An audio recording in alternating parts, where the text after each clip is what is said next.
concept of being a gentleman through the story of the Prophet Musa alayhi salam. What does it mean to be a true gentleman? And we're going to do a quick tafsir of Surah Al-Qasas, verses 21 onwards. It is the only time in the Qur'an where this story is mentioned. And it is an interaction between two non-mahrams, which results in a marriage. So pay attention, young men. This is the halal mechanism of interaction, that if you do it properly, inshallah ta'ala, you show what it means to be a young man. So what is the story I'm talking about? It is Surah Al-Qasas that Allah subhanahu wa ta'ala mentions that when Musa fled from Fir'aun, he wandered into the valley of Madian. وَلَمَّا وَرَدَ مَاءَ مَدْيَنَ He came to the valley of Madian. وَجَدَ عَلَيْهِ أُمَّةً مِّنَ النَّاسِ يَسْقُونَ He found the well of Madian. He didn't have any money. He didn't have any food. He needed water. So he went to the well. And he found a whole bunch of people surrounding the well. Ummah, like crowds, hustle and bustle. وَوَجَدَ مِن دُونِهِمْ امْرَأَتَيْنِ تَذُودَانِ And he found two young ladies that were being repelled away from the crowd. They weren't in the middle of the crowd. They were at a distance underneath the well. مِن دُونِهِمْ So they're a distance away from the well. They're trying to get in, but something is repelling them. Notice he is examining the situation.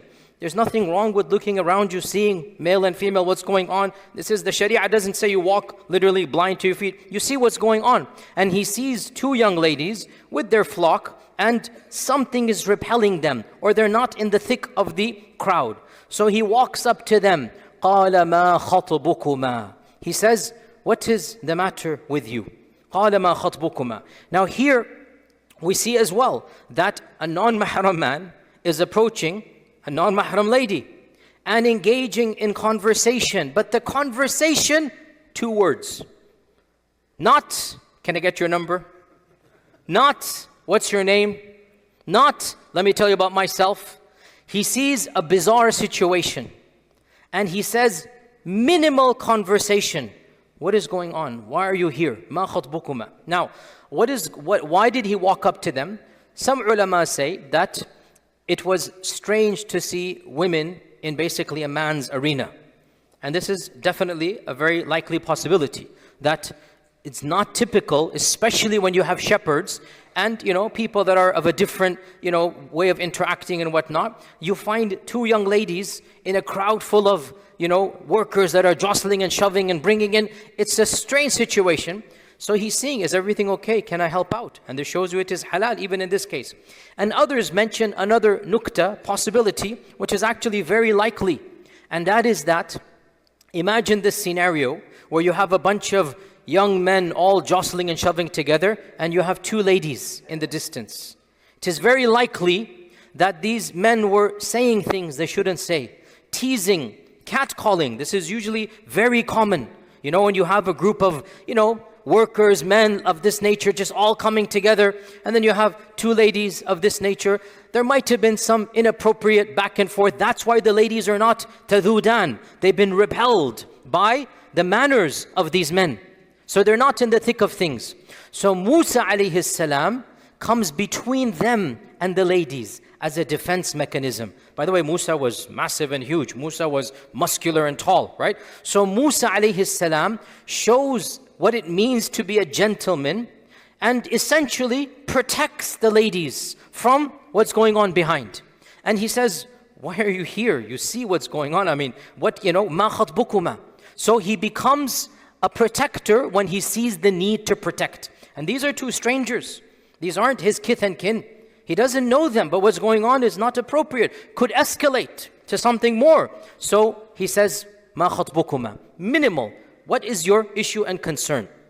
And they replied, قَالَتَا لَا نَسْقِي حَتَّى يُصْدِرَ الرِّعَاء They said, the two of them, they said, we are not able to feed our goats until the rest of the shepherds leave. And by that time the water is gone.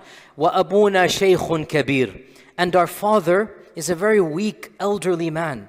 So they're making an excuse. Why are they in the man's world? Again, this was a gendered world back then, right? This is not where young ladies come. So they have to explain that, look, we are here we're not in the middle of things because we can't get in the middle of this crowd. You know what's going to happen if we jump in there. And we're going to have to wait until the majority of the water is gone. Nothing will be left. And then to explain, they said, our father is an elderly person. And the implicit understanding is we can't afford to hire somebody. They didn't say that, but it's understood that we only have one man in the house, and that's a very elderly father. He's physically not capable of walking. He cannot come over here. We have taken on the job. Generally speaking, yes, it is a man's world in this arena, but there's no alternative. Now the question arises, why would they respond to Musa in the first place? He's an ajnabi, he's a stranger. Why would they even speak up? Our scholars say, the demeanor of Musa alayhi salam, his akhlaq, the fact that he defended them in this manner, the fact that he approached them in a manner that clearly gave them comfort. He wasn't staring, lowered gaze, acting in a very, very dignified, gentleman manner. He exuded a protection even though they didn't know him. They offered, say, you know what, this is why we are here. By the way, what really makes this whole story interesting, Musa alayhi salam was not yet a prophet. This is all happening when he is not yet a prophet. He is a regular Muslim. And he was raised by his mother. So we can say this is how his mother raised him. The akhlaq right here that he is getting, his mother, you know the story. We didn't go there today, but you know the story. His mother raised him. You know the miracle of Allah Azza wa Jalla bringing his mother back to the palace of Fir'aun. She's the only Muslimah, otherwise he would have been a pagan. Allah saved him by putting his mother as his nanny, as his nurse, the wet nurse. His mother comes in and she raises him, the only Muslim in the whole palace of paganism. The akhlaq he learned from his mother, we are seeing it here. He's not yet a prophet. Prophecy is going to come 10 years later. Right now, he's a Muslim like me and you. And we see the amount of akhlaq and dignity. These two strange ladies to him, they trust him by giving this information away.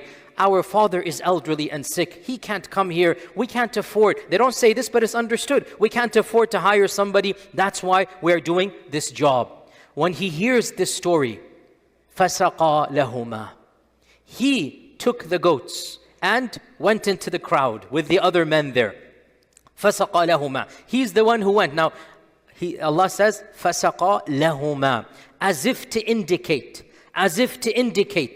that his niyyah was so pure, there was no motivation of anything other than to help them out. فَسَقَى لَهُمَا, he fed the goats for them. He had no incentive to show off. You know, every young man knows you can be the knight in shining armor right now. Even older men might know this too. It's like, you have the opportunity. I shall save the damsel in distress. And in the process, spotlight is on me. But Allah hints, فَسَقَى لَهُمَا. He had no such intention. His intention was pure. He wanted to help innocent people, young ladies whose father is sick. Even though it's so easy to take advantage of that situation, he didn't do so. And he gives them their flock back. Notice, they trust him enough to give them their flock. What would he have done in 3 minutes such that these two young ladies say, take our flock and go away? Imagine how his akhlaq could be, that two young ladies who come daily to the watering, they come every single day. They have to face the taunts, they have to face the catcalls, they have to face the flirtation. Now, a strange man comes and they tell him their story and they say, here, take our goats. Can you imagine how Musa alayhi salam would be acting to gain the confidence of these two young ladies? The amount of dignity, the amount of, we call in Arabic, hishma, like modesty, how he is portraying himself. The young ladies know this is a gentleman. And every lady knows the difference between a gentleman and between an evil person. And Musa has won their confidence. Here, take our flock. فَسَقَى لَهُمَا. Then he comes back. And then what? ثُمَّ تَوَلَّى. He turns his back on them and walks away. Anyone amongst us, this is the time. What's your name? You want to meet for dinner later on? Let's grab some coffee. This is the time. You have done the favor. She has to repay it, right? But Musa knows how sensitive it is. So as soon as the flock come, tawalla, he literally turns his back on them. Because he knows how dangerous this type of situation is. He didn't do it for them. Saqa lahuma. He didn't do it for himself. Sorry, he did it for them. He didn't do it for himself. He did it for them. He turned his back and he walks away. By the way, later on in the story, the girls praise Musa to the father and they say that the best person you can hire is qawiyyun ameen, strong and trustworthy. This indicates from the ayah that Musa alayhi salam showed them aptitude and trustworthiness when he did the job of feeding their goats. He must have done a tactic or a maneuver with his strength to make sure the goats get fed first. And he must have been trustworthy. Of course he was trustworthy. He gave the goats back and he interacted with them in a manner that showed how trustworthy he was. So when they describe Musa later on to their father, look at the two adjectives they use. Musa was qawi, strong, and Musa was ameen, trustworthy. In that 3 minutes, Musa can demonstrate all of these characteristics. ثُمَّ تَوَلَّى إِلَى الظِّلِّ. Then he turns his back and goes away, and he sits under a shade, and he makes dua to Allah subhanahu wa ta'ala. وَقَالَ رَبِّ إِنِّي لِمَا أَنزَلْتَ إِلَيَّ مِنْ خَيْرٍ فَقِيرٍ. Ya Rabb, I am faqir, I have nothing. I don't have a house, I don't have a job, I don't have a career, I don't have a wife, I don't have anything, right? Notice, when Musa himself was in distress, he's running for his life, right? From the biggest superpower in the world. He is literally running from the army of Fir'aun. Literally, the most superpower empire. And the single person in charge, Fir'aun, knows him by name and hates his guts. He's fleeing the world. Where is he going to go? And he has nothing. If anybody had an excuse to be selfish and not care about other people, it was Musa. Nafsi, nafsi. But no. His mother taught him better than this. Because all of this is from his mother. Right now, there is no Jibreel. Right now, there is no wahi. Right now, there is no communication. Everything he's doing, this is the akhlaq his single mother taught him. This is the reality. His mother gave him these manners. Help the poor, even when you're poor. Help the one in distress, even when you're in distress. Subhanallah. When he helped those in distress, Allah relieved his stress. And this is what we learn in the Sharia. In the Hadith, O Muslims who are facing a problem, you want your problem to be solved? Solve other people's problems. Allah will solve your problem. We learned this from the story of Musa alayhi salam. You want your problems to be solved? Get involved in solving the problems of other people. And Allah subhanahu wa ta'ala will solve your problems. And this is actually in the hadith. وَاللَّهُ فِي عَوْنِ الْعَبْدِ مَا دَامَ الْعَبْدُ فِي عَوْنِ أَخِيهِ. Allah will help your problems and can continue to solve them as long as you are helping your brother solve his problems. It's a hadith of the Prophet ﷺ. And we see this in the story of Musa. Musa alayhi salam gave to the ladies and he didn't ask them anything, even though if he had done so, it would still be mu'addab and with etiquette. Nothing wrong with that. If he had said, dear ladies, I have nothing. Can you spare a meal? Can you give me some money? If he had done this, it would be halal. Nothing wrong. But subhanAllah, it's a very sensitive. You're a strong young man. These are young ladies. Yeah, you just be content. Just do and move on. So he gave them what they needed to do, and then he went to the shade, away from them. He literally walks away because this is a very dangerous scenario. You are now the knight in shining armor. Their hearts might be affected. Your heart might be affected. Don't take advantage of it. He turned his back, walked away from them, and then prayed to Allah, Ya Rab, I need some help. Ya Rab, I am faqir. Here, faqir literally means faqir. I have nothing. He literally had nothing. And he said, Ya Rab, whatever you give me, I'm a faqir, I need it, right? So Allah Azza wa Jal says, فَجَاءَتُ إِحْدَاهُمَا. Fa here means immediately. Literally, she went back home, she came back. This is Allah's answer to his prayer. How quickly Allah answers the prayer. That when you do something for others, Allah will then return the favor unto you. So, فَجَاءَتُ إِحْدَاهُمَا تَمْشِي عَلَى اسْتِحْيَاءٍ. That one of them came back. One of them came back walking with shyness and modesty. She was feeling very shy. Our scholars mention, when Allah praised the woman who was to become the wife of Musa, He did not describe her beauty. He did not describe her outer garments. He did not describe her length and whatnot. He described her akhlaq with haya. This was to be the wife of Musa. And what was the characteristic that Allah praises from above the seven heavens? She was a shy lady. She was walking embarrassed, awkward, right? And again, if you point this out, please don't take this the wrong way. This is halal. It's totally understandable and permissible for there to be feelings in the heart. Nothing's wrong with that. But how one engages with them and how one expresses them, this is where the sharia becomes involved. Clearly, this is a very, handsome young man saving the day. It's natural. Now her father's telling her to bring the young man back. Of course, she's going to be nervous. She's going to be, and she shows this nervousness. And this nervousness is a sign. This awkwardness, this shyness is a sign of iman.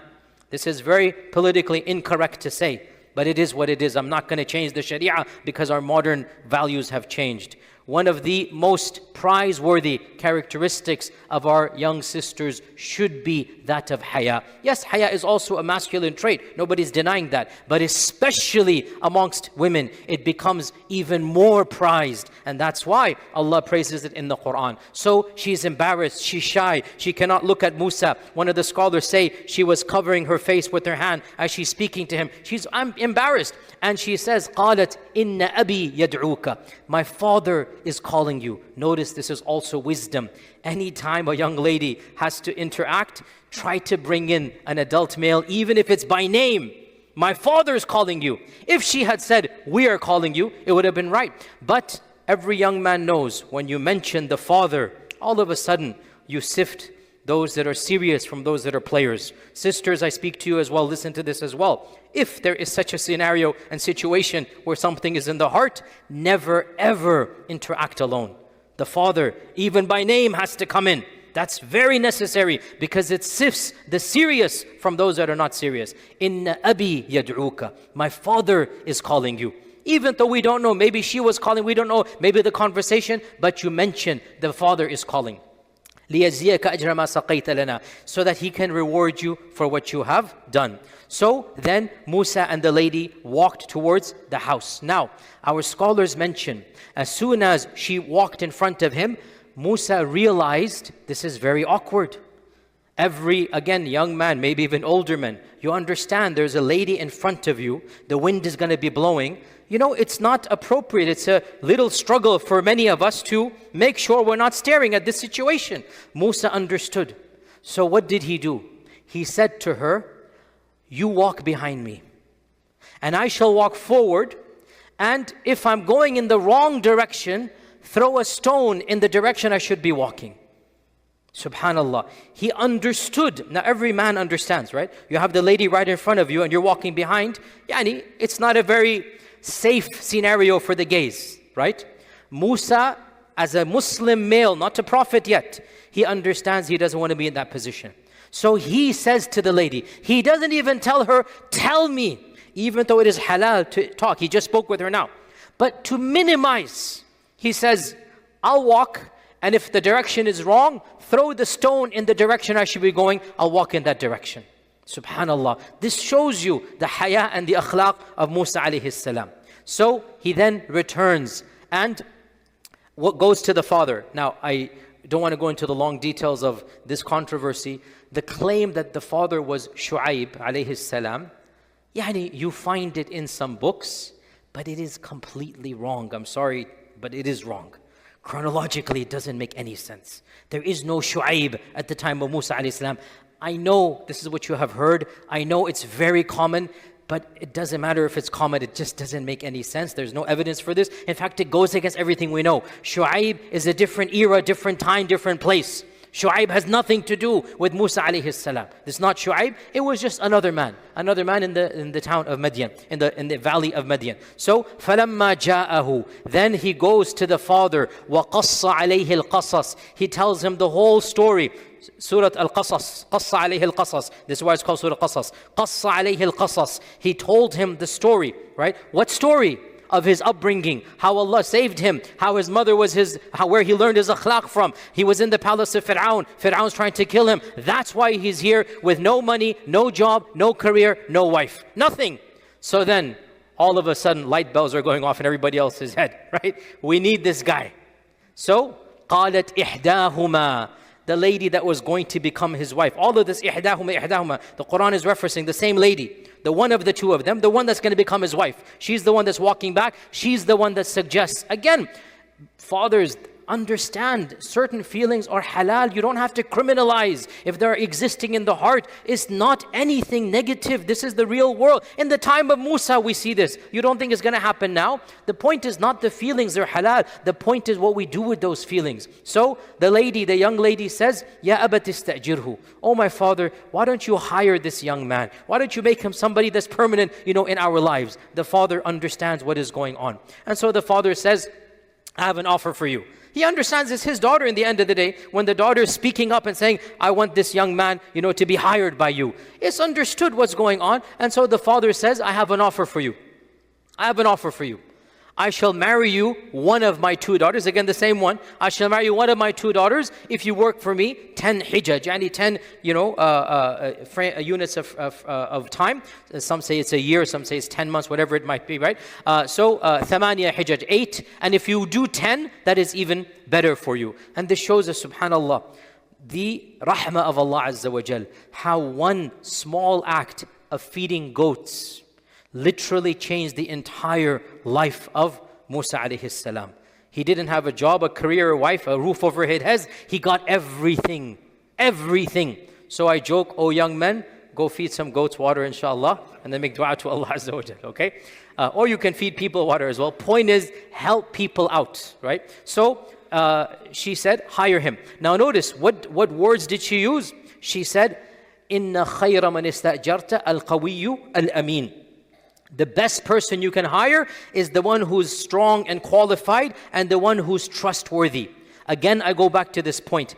How did she know Musa is qawi and Musa is amin? In that 5 minutes of interaction and in the walk back to the house, Musa has shown how trustworthy he is. He's not staring at her.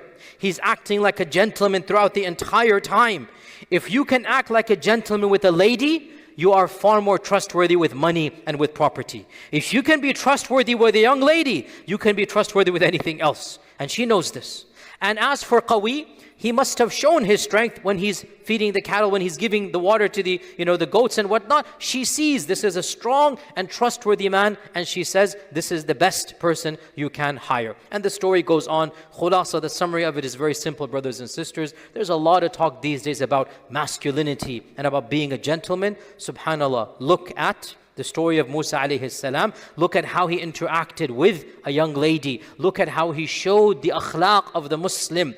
Throughout the story, from the beginning to the end, we notice a dignified interaction. And there was interaction, by the way. A lot of young men run away and never interact. Well, I'm not saying that's wrong, but that's not the Musa way as well. When there's a need, you must interact. When there's a need, you speak, but with what is minimal. Ma khatbukuma. 2 words. And when there's a need to help, you help out. And then you remove yourself from the scene. And whatever interaction you do, remember Allah subhanahu wa ta'ala is watching you. And with this, inshallah ta'ala, we make dua to Allah that our young men and women, they exemplify and embody these akhlaq. That Allah subhanahu wa ta'ala protects our youngsters from going left or right and astray. Allah subhanahu wa ta'ala grants them righteous spouses. Spouses that will be a comfort of their eyes and a coolness of their heart. We ask Allah subhanahu wa ta'ala to protect our children from all fawahish, from all zina, from all evil things. We ask Allah subhanahu wa ta'ala to allow our children to grow up to be strong Muslim men and to be haya-filled Muslim women and to find marriage from within our own faith and community and tradition.